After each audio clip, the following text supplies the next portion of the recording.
안녕하십니까, 박재입니다. 전문가들은 건물 시세를 어떤 기준으로 책정할까? 뭐 전문가들 뿐만 아니고 모든 투자자들이 궁금해하시는 내용이긴 합니다. 사실은 이제 건물 시세가 어떻게 정해지는지에 대해서 다들 궁금해하시는데, 실제로 이제 이 건물을 투자하시려고 매입을 준비하시는 분하고 또 매각을 준비하시는 분하고 입장차가 분명히 좀 납니다. 건물 시세 책정하는 거는 기준이 있느냐? 흔한 말로 엿장수맘이다라고 하는 그 표현도 있어요. 사실 건물 시세는 특별한 기준이 딱 있다. 무조건 이걸로 해야 된다라는 건 사실 이렇게 말씀드리긴 어렵습니다. 그럼에도 불구하고 그래도 기준이 있어야 되니까 오늘 그 건물 시세가 어떻게 책정이 되는지에 대해서 말씀을 좀 드리는 시간을 가져보도록 하겠습니다. 첫째, 이제 건물 시세를 정하는 방법은 뭐 책에 있는 방법입니다. 원가법이라고 하는 방법이 있고요. 뒤에 가서는 두 가지 더 말씀을 드릴 텐데, 이 원가법은 아주 객관적인 방법이라고 생각하시면 됩니다. 이 원가법은 내가 들어간 돈, 내가 투자된 돈에 대해서 그걸 원가로 산정해서 적정 매매가를 산정하는 방법을 말씀드리는 거예요. 여기 보시면 잔존연수, 그러니까 40년을 기준으로 해서 이 건물이 40년이 됐다 그러면 잔존연수는 0입니다. 그래서 건물가는 거의 산정이 안 되는 거고요. 그 다음에 이제 토지가는 여러분들 알고 계시는 공시지가도 있고, 뭐 기준시가도 있고 여러 가지가 있는데, 이 토지가는 이제 통상은 공시지가를 기준을 많이 사용하세요. 그 다음에 이제 여기 연면적 기준으로 해서 신축비용, 그러니까 신축비용은 여러분들 이 건물이 예를 들어 2000년도에 지어졌다. 그럼 2000년도 건물 준공 당시에 건물 가치를 산정합니다. 그 건물 가치는 또 어떻게 산정하느냐? 매년 국토부에서 건축 표준공사비라는 걸 공시를 합니다. 그 기준으로 해서 신축 비용을 산정을 하게 되는데, 이 기준은 이제 객관적인 수치긴 합니다. 그럼에도 불구하고 이대로 팔리진 않습니다. 이제 이 원가법이라고 하는 거는 세금 매기는 기준이라고 보시면 오히려 좀 이해가 편하실 것 같아요. 나라에서 이 지금 건물에 대해서 재산세나 종합부동산세 이런 재산 가치를 객관적으로 판단할 때 사용하는 기준이라고 보시면 될 것 같아요. 저희가 이제 건물의 가치를 산정하는 부분은 40년을 기준으로 합니다. 그래서 예를 들면 올해가 2022년이죠. 22년인데 예를 들어서 2002년에 지었다. 월드컵 했던 해. 20년이 지난 건물입니다. 그러면 잔존 가치는 40분의 20 해가지고 20년이 남아있는 거라고 보시는 거예요. 그렇게 해서 이제 가격을 산정합니다. 자, 지금 공시지가 6,300만 원 정도 되는 건물입니다. 6,300만 원 정도 되는 건물인데, 지금 매매가는 150억 정도가 나와 있어요. 150억 정도인데, 이게 토지 기준으로 따지면 한 1억 5천 정도고요. 단순 계산하면. 근데 여기에 이제 건물 매매가가 있습니다. 건물 매매가는 아까 말씀드렸듯이 건물 잔존가 감안해서 이 건물이 지금 96년도 건물인데 2022년이니까 지금 6년도 된 건물이라고 보시면 돼요. 그러면 잔존 가치가 한 14년 정도 나와 있다라고 보시면 되고, 그래서 이제 건물 가치는 한 9.7억 정도 이렇게 산정을 한 겁니다. 그런데 여기에 이제 여러분들이 좀 이해하고 계셔야 되는 부분이 뭐냐면, 공시지가 대비 대체 토지는 어느 정도의 가치로 인정을 해줄 거냐라는 부분이 이제 있어요. 이 부분이 이제 어려운 부분인데, 통상은 공시지가의 곱하기 2 내지는 2.5까지가 현재 서울 시내나 이런 거래되는 토지 매매가의 기준입니다. 그러면 얘 같은 경우는 6,300이니까 1억 2,600 정도 되겠죠? 1억 2,600 정도가 토지 기준가라고 생각하시면 100평이니까 126억에다가 건물 잔존가 약 10억 잡고 그럼 136억 정도가 되겠네요. 그죠? 네, 136억 정도인데, 여기에서 토지 잔존가를, 토지 매매가를 공시지가를 퍼 2.5 정도로 보고 가시면 150억 정도가 나오겠죠. 그죠?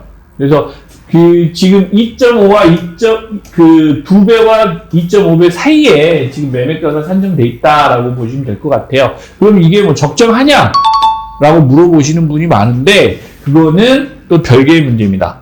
왜냐면, 실제로 이제 이렇게 단순 계산해서 원가법으로 계산하는 거하고, 현재 이제 가서 건물이 어떻게 관리돼 있는지, 또 입지가 실제로 여기 2배를 줄 수 있는 입지인지, 2.5배를 줄 수 있는 입지인지, 아니면 1.5배밖에 줄 수 없는 입지인지도 보셔야 돼요.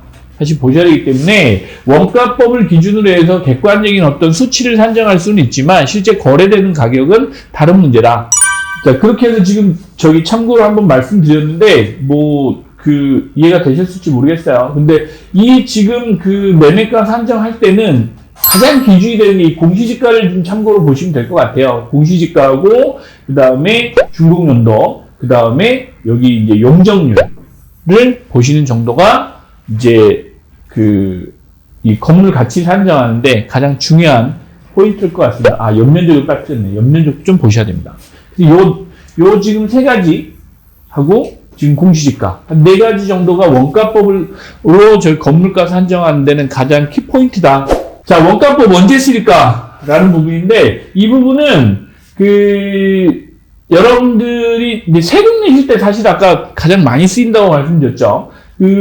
세금 내시는 부분도 그렇고, 이제 정부 공사 발주할 때 사실 가장 많이 쓰이는 방법이에요.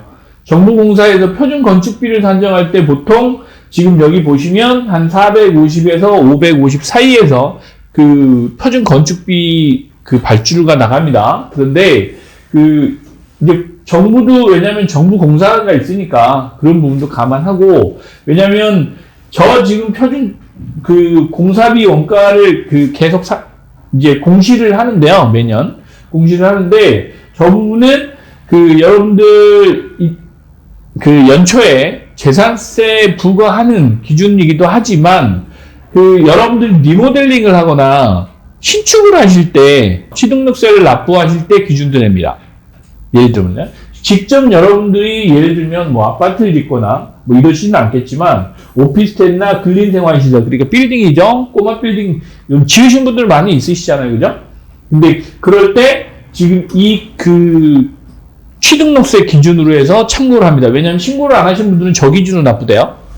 이제 본인이 더 들어가셨으면 더 들어갔다고 신고를 하시는데 과소 신고하시는 분도 가끔 계시기 때문에 저 기준으로 납부를 하셔야 됩니다. 우리가 이제 원가법이라고 이제 얘기를 하면 실제로 이제 여러분들이 들어가시는 비용의 이제 수익률까지 더해서 거기에 매각을 할 때 어떤 수익률을 내는 프로세스를 잠깐 설명을 좀 드리겠습니다. 자, 여러분들이 건물을 사셔서 리모델링을 하시거나 신축을 하셨을 때 이런 항목들로 일단 들어가는데 이런 항목들로 들어가서 지금 최종 원가, 그러니까 여러분들이 들어가시는 원가가 140억이 들었다. 예를 들어서 세금 내실 거 내시고 매입 비용, 공사비, 그 다음에 기타 금융 비용까지 한 90억 주고 사시는데 실제 매매가가 90억이었는데 원가는 이런 비용이 들어가서 140억이 됐다라고 표현을 하면 140억이 됐을 때 그럼 나는 얼마에 주고 팔 거냐라는 게 중요하죠. 그럼 여기에 임대보증금하고 월 임대료 감안해서 연 임대료까지 환산하면 14.33%가 되어 있습니다. 이거는 14.33%의 기준은 뭐냐면 실제 투입된 금액 기준입니다. 그러니까 여러분들이 140억이 다 들어간 게 아니고 차입하신 거 있죠? 120억은 차입을 하셔서 20억 들어가신 거예요. 20억 들어가셨기 때문에 20억 들어간 금액에서 금융비용 빼고 나머지 20억에 대한 수익률이 연 14.33%인 겁니다. 자, 이 건물을 내가 이제 140억을 투입해서 뭔가 건물을 잘 만들어 놨을 때 내가 매각했을 때 그럼 얼마의 수익률을 낼 수 있냐라고 보시면 한 189억, 한 190억 정도. 그럼 얘하고 원가 들어간 거에 비하면 50억 정도 차익이 생기는 거죠.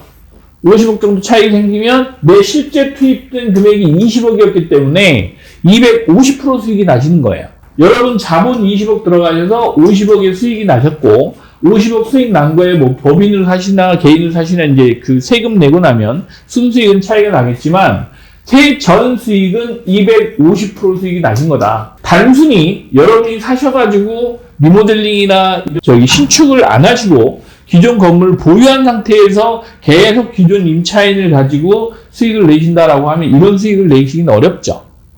그래서 이제 요즘에 그 빌딩도 가치 투자를 하시고 밸류업을 하시고 그 밸류에이션을 하시라고 말씀드리는 이유가 여기에 있습니다. 그래서 단기간에 투입되는 순자본 대비 수익률이 상당히 높다라는 부분이 매력적인 부분입니다. 뭐 250%가 아니더라도 20억 투자해서 예를 들어서 1년 사이에 100% 수익률을 낼 수 있는 그런 게 지금 건물 투자라고 보시면 될 것 같아요. 이제 이 부분에 대해서 잠깐 부연 설명을 한번 더 드리겠습니다. 실제로 그러면 여러분들 90억을 가지고 여러분들 실제 자본이 어느 정도 투입될 거냐라고 보시면 한 20억 정도 투입되는 걸로 지금 저희가 잡고 있는데, 이러면 매각가의 한 20%가 조금 넘죠? 한 2%? 뭐 20% 선이라고 보시면 될 것 같아요. 건물이 20% 정도의 이제 순자본이 투입되신다고 하면 여기에 뭐 리모델링 비용이나 신축 비용은 대출이 가능합니다. 시설 자금으로 해서 대출이 가능하기 때문에 실제 여러분들 자본이 들어가시진 않아요. 대신 이제 금융비용은 들어가죠. 아까 그래서 앞에 보시면 금융비용에 대한 이자는 원가에 이 140억 원가에 들어가 있습니다. 원가에 들어가 있고, 그러면 내 돈 20억이 들어가서 실제로 14%, 그러니까 20억에 대한 14.33%의 수익이 나고 있는 거예요. 금융 일반 대출 이자보다 훨씬 잘 나오고 있는 거죠. 그럼에도 불구하고 내가 시세 차익을 얻겠다라고 하셨을 때는 매각을 하시는데 최소 뭐 250%에서 200% 이상은 수익을 낼 수 있는 구조입니다. 자, 그럼 이게 가능하냐? 가능합니다. 가능하다는 게 여러분들 지금 예를 들어서 기존의 노후 건물하고 신축 건물의 임대료 차이는 거의 배 이상 차이 난다고 보시면 돼요. 그럼에도 불구하고 여러분들 노후 건물을 신축으로 하시지를 못하고 계세요. 그건 뭐냐면 여러분들 평당 1.5억 땅에 건축비는 예를 들어서 좀 비싸게 잡겠습니다. 건축비는 연면적 기준으로 700만 원입니다. 그쵸? 700만 원인데 이 700만 원을 들여가지고 1억 5억의 가치를 끌어오는 거예요. 배 이상 끌어올리는 겁니다. 이제 그런 개념으로 보시면 될 것 같아요. 그래서 이 지금 700만 원 들여가지고 예를 들어서 연면적 3종이면 250%죠? 2.5배니까 그 정도 짓는다고 하더라도 2천만 원 정도밖에 안 들어갑니다. 1.5억에 2천만 원이면 뭐 한 15% 정도밖에 안 되기 때문에 나머지 85%를 끌고 이제 그게 상승 효과가 있다고 보시면 돼요. 토지에 대한 가치가 이제 돈으로 환산해서 끌고 올 수 있다고 보시면 돼요. 이건 좀 경제 개념에서 좀 어려운 문제긴 한데, 아무튼 그런 가치를 올리시는 게 실제는 건물을 투자하시는 가장 핵심이에요. 근데 이제 단순하게 여러분들이 건물을 갖고 있으면 거기서 임대를 받아서 이자를 내고 나머지가 수익으로 들어온다, 이런 개념을 가지고 건물 투자하시는 게 아니고 실제로 건물 투자는 뭔가를 하셔야 됩니다. 예를 들면 기존 건물을 그대로 사셨더라도 임차인 구성을 다시 하시든지, 예를 들면 거기서 수익을 낼 수 있는 뭔가를 다시 만들어내셔야 돼요. 예를 들면 주차 비용을 다시 만들든지, 좀 더 주차장을 더 확대한다든가 관리하는 방법을 바꾸시다든가 이런 거, 그 다음에 옥상에 뭐 예를 들면 통신 장비를 임대해 준다든가 아니면 광고판을 설치한다든가 이런 다양한 방법들을 고민하셔서 건물의 가치를 높여주셔야 되는 겁니다. 그리해야 여기 지금 말씀하신 개발 후에 자산 가치도 높이시는 거예요. 근데 대부분의 기존에 지금 건물을 가지고 계신 분들은, 또 투자하시는 분들은 건물을 그대로 사가지고 그대로 들고 있다가 시세 차익만 얻기를 바라시기 때문에 단기간 쓰기 어려운 겁니다. 그냥 시세 차익만 얻으시는 분들은 우리 연간 지금 공시지가가 뭐 서울 같은 경우는 작년 기준 한 5%, 7%가 아주 낮은 상승률이고, 뭐 성수동 같은 경우는 17%, 강남 같은 경우는 뭐 16% 정도 연간 상승을 했어요. 공시지가만. 그럼 공시지가가 이 정도 했다는 얘기는 일반 시세 기준으로 하면 한 20% 가까이는 기본적으로 상승을 했다고 보시면 돼요. 그래서 지가 상승만 바라보고 계신 거죠. 근데 이게 지가 상승만 하면 20%가 연간 올랐다고 치면 여기는 내가 뭔가 좀 개발을 하시거나 뭔가 노력을 하시는 부분에 대해서 충분히 보상받는 효과가 있다. 그 다음에 원가법 다음에 이제 가장 일반적으로 많이 쓰시는 일반인 분들이 가장 쉽게 내 건물의 가치를 주장하시는 방법에 대해서 말씀드리겠습니다. 이 부분이 이제 가장 지금 쉽게 표현하시는 부분들이에요. 중개를 하시는 분들은 이게 사실은 어렵기도 하고 쉽기도 합니다. 무슨 말이냐면 거래를 하려고 하면 이걸 적용하면 되게 어렵습니다.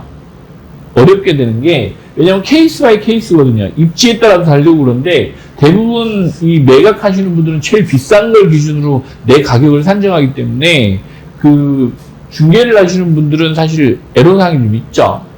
근데 이제 이걸 좀 명확하게 객관적으로 분석하실 수 있는 분들이 이제 거래를 잘 하시게 되겠죠. 이제 원래 이 거래사례법은 이제 여기 내용 잘 보시면 대상 물건과 동일성입니다. 유사성이 있는 거래사례와 비교해 산정하는 방법이라고 돼 있어요. 근데 동일성, 유사성은 무시하고 그냥 거래된 가격을 가지고 내가 대부분 산정들 하시는 게 사실 많죠. 일반적인 사례가 그래요.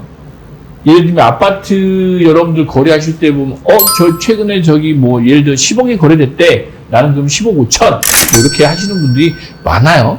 근데 이제 사실은 그것도 층별로 다르고 동별로 다르고 향별로 다르고 다 그렇잖아요. 근데 이제 그렇게 산정 잘 안 하시더라고요. 자, 저희 사무실이 대치동에 있어서 강남구 대치동에 있는데 대치동을 가지고 저희가 한번 이 거래 사례를 분석해 보도록 하겠습니다. 근데 강남구 대치동이 최근 3년 사이에 거래량으로 따지면 탑이었을 것 같아요. 면적 대비, 건물 대비 이런 어떤 빈도수나 이런 걸로 봤을 때는 탑이었을 것 같은데 거래할 물건도 없고 정말 거래가 많이 됐어요. 근데 이게 지금 연도별로, 시차별로, 입지별로 조금씩 다 차이가 있는데 싼 거부터 제가 한번 말씀드려보겠습니다. 지금 여기 요 뒷건물이죠. 이게 이제 1억 500 평당 1억 500입니다. 근데 이제 저희 대지 면적이 200평인데 1억 500 정도에 매각이 되셨어요. 근데 이제 저거는 이면이죠. 이면에 들어가 있습니다. 이면에 들어가 있음에도 불구하고 1억이 넘었어요. 이제 3종 일반 주거지역입니다. 이거는 3종입니다. 이면이어서 1억이었던 거죠. 근데 자, 여기 보면 대로변인데 1억 2,800이에요. 아주 싸게 사신 거죠. 1.28억, 1억 한 3천 정도에 사셨기 때문에 좀 싸게 사신 겁니다. 이제 그러고 나서 저거 팔리고 나서 뭐가 됐느냐? 이 건물이 됐죠, 이 건물. 이 건물이 됐는데 이게 1.5억 정도. 그 다음에 이 건물이 팔릴 때 1.8억. 순서가 이렇습니다, 순서. 1.8억 됐고요. 이게 1.5억. 그 다음에 이게 1.6억. 시세가 이렇습니다. 그래서 대부분 이렇게 이제 파실 때는 이제 거래가 요 정도에 우리가 건물을 팔고 있구나, 사고 있구나 라고 판단들 하세요. 여기 대치동에 이제 지금 현재 22년도 현재 거래되고 있는 가격이 얼마냐? 작년 거래에 비해서 지금은 1.6억 내지는 1.8억까지 올라가 있습니다. 한 10% 정도. 10% 정도 올라가 있습니다. 이제 그동안에 시세가 좀 상승했다라고 보시면 될 것 같아요. 근데 이제 요걸 가지고 주변에 예를 들어 내가 건물을 내놓는다 라고 하면 여기 건물이 1.6억에 팔려서 나는 1.7억에 팔 거야. 1.8억에 팔 거야. 이렇게 이제 내놓으시는 거죠. 입지가 비슷한 라인에 얘가 팔린 기준을 보고 내 가격도 산정한다 라는 게 거래 사례법입니다. 근데 이제 아까 말씀드렸듯이 동일성, 유사성 이 부분이 중요하다라는 거고요. 이제 건물에서 건물 가치를 산정할 때 가장 많이 쓰이는 실제 매매할 때 여러분들이 가장 참고해서 쓰시는 수익환원법에 대해서 잠깐 말씀드리겠습니다. 수익환원법은 내가 이 건물에서 수익이 얼마 나오냐에 따라서 이게 가치를 평가받는 겁니다. 내가 이 건물에서 연 10억의 임대료가 나온다. 예를 들어서 그러면 은행에다 내가 갖다 놨을 때 10억의 이자를 받을 수 있는 가치라고 판단하시는 게 가장 편할 것 같아요.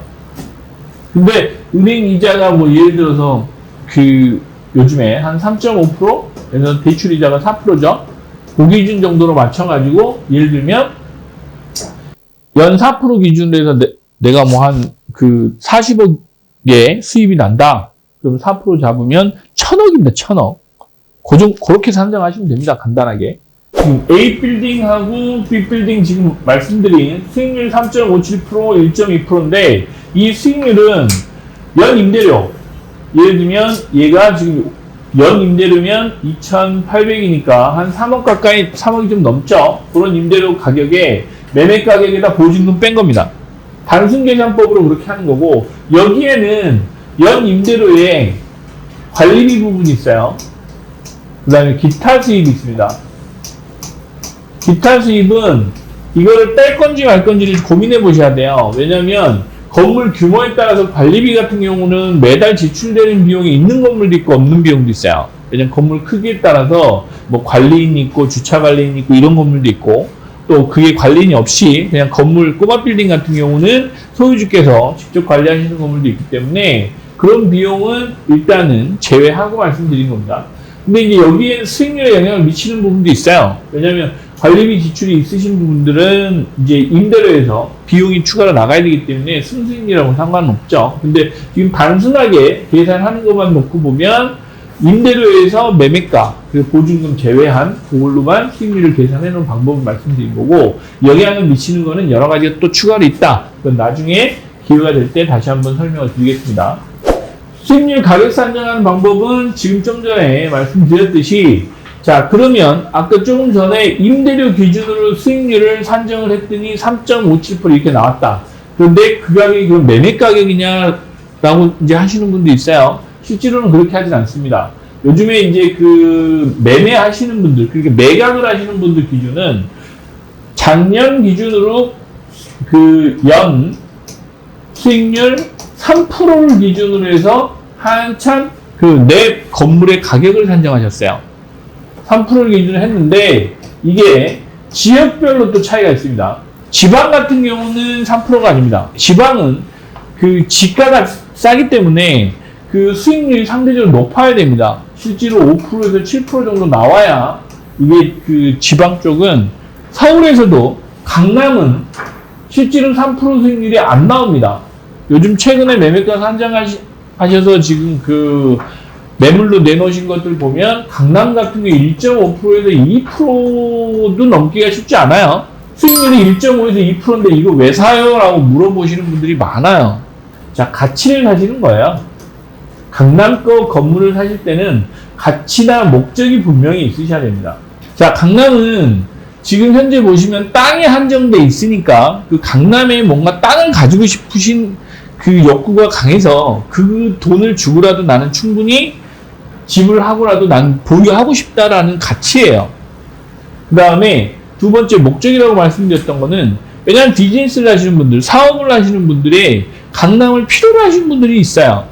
인력이 좀 구하거나 아니면 인프라가 갇혀 있거나 나랑 네트워크가 가능한 업종들이 같이 몰려있는 그런 지역에 들어오시려고 하는 분들이 있어요. 사업체들이. 그런 부분들은 비싸더라도 들어오셔야 되는 겁니다. 나머지 강남 3구나 뭐 이런 나머지 지역들은 또 다르죠. 그러면 서울 평균으로 봤을 때 지금 말씀드린 한 3% 정도의 수익률을 가지고 내 건물의 가치를 산정한다. 가치라는 게 매매가를 말씀드린 겁니다. 그러면 내가 100억에 팔고 싶다 라고 하면 월 한 2,500만 원 정도의 임대료는 받으셔야 된다는 얘기입니다. 그쵸? 그래야 이제 3억 정도 수익이 나는 거기 때문에 이제 그 정도에 맞춰서 지금 여러분들이 매매가를 산정하셔야 된다. 물론 지역별로는 좀 편차가 있다. 뭐 강남권은 3%, 비강남권은 4% 이렇게 돼 있어요. 근데 22년도 들어서는 이 틀도 이제 깨지고 있어요. 강남 같은 경우는 2% 정도, 뭐 비강남권은 3% 정도로 다시 떨어지고 있습니다. 웃기죠? 왜냐하면 금리는 오르고 있는데 수익률은 떨어지고 있다. 라는 게 말이 안 되죠. 이거는 희소성 때문에 그렇습니다. 지금 왜냐면 뭐 아직도 건물 같은 경우는 매도위 시장입니다. 매수위 시장이 아니고, 뭐 그 하반기는 좀 가봐야 되겠지만 현재까지도 그 투자를 하시고자 하는 사람이 훨씬 많아요. 예, 사고자 하는 사람도 많고 팔 그 분이 그렇게 많지를 않으세요. 그리고 가면 갈수록 이 건물의 그 매물 자체가 줄고 있어요. 왜냐? 서울도 지금 갈수록 개발을 많이 하잖아요. 개발을 한다는 얘기는 뭐냐면 단독 건물이 그만큼 줄어들고 있다는 얘기입니다. 건물이 대형화되고 그 다음에 이제 주거가 부족하다고 해서 오피스텔이나 지금 그 아파트나 이런 생활형 임대주택, 생활형 숙박시설이나 도시형 생활주택 이런 어떤 주거 건물들이 계속 들어오면서 단독 매매할 건물이 갈수록 줄어들고 있다. 그러다 보니 희소성이 갈수록 높아지고 있다라는 부분도 중요한 부분이에요. 그러다 보니 지금 뭐 수익률하고는 상관없이 지금 뭔가 이제 다른 가치를 만드실 수 있는 분들은 뭐 수익률 상관없이 지금 매수를 하고 계신 입장이에요. 뭐 여기 보시면 지금 월 2천만 원이면 약 80억 정도의 매매가 잡을 수 있다라고 하지만 여기 월 2천만 원에 지금 강남권은 그냥 기본 100억이라고 보시면 될 것 같아요. 이 100억짜리 건물에 2천만 원에 안 나오는 건물도 많아요. 현재는. 그럼에도 불구하고 그 100억 이상을 부르고 있습니다. 호가들은. 저희가 지금 강남 3% 기준 매물가 책정이라고 하는 거는 기준을 어떤 이해를 돕기 위해서 기준을 말씀드린 거지, 이게 아주 표준 아니다. 이렇게 말씀드릴 수는 없어요. 현재 지금 거래되는 시황은 그렇지는 않습니다. 오늘 지금 건물 매매 관련해서 여러분들하고 지금 잠깐 말씀드렸던 게 건물 가격은 어떻게 산정되는지에 대해서 원가법, 그 다음에 아까 거래사례법, 수익률, 환산법 이렇게 말씀을 드렸는데, 현재 지금 건물 매매가 산정은 정말 기준이 없어요. 기준이 없다라고 이렇게 표현하는 것도 제가 이제 전문가로서 좀 할 말은 아닌데, 왜 그 말씀을 드리냐면, 매도자분들이 팔고자 하는 게 더 중요한 시장이 되어버렸어요. 그만큼 물건이 많지 않다는 얘기입니다. 네, 오늘은 여기까지 간단하게 설명을 드렸고요. 오늘은 여러분들 건물 시세가 어떻게 책정되는지에 대한 개략적인 설명을 드렸어요. 기본 사례, 기준을 좀 설명드린 시간이었는데, 이게 내용이 조금 부족하다는 생각을 많이 하실 겁니다. 왜냐하면 좀 더 깊이 있게 좀 말씀드리는 시간이 필요합니다. 워낙 지금 이건 전문적인 내용도 많이 들어가 있고 해서, 다음 시간에는 지금 건물 원가법을 가지고 여러분들하고 좀 더 건물을 사실 때 아니면 매각하실 때까지 어떤 비용이 들어가고 또 어떤 기준으로 건물 시세를 책정할 수 있는지에 대해서 좀 더 자세히 좀 설명드리는 시간을 좀 가져보도록 하겠습니다. 그래서 다음 시간을 좀 기대해 주시기 바랍니다. 감사합니다.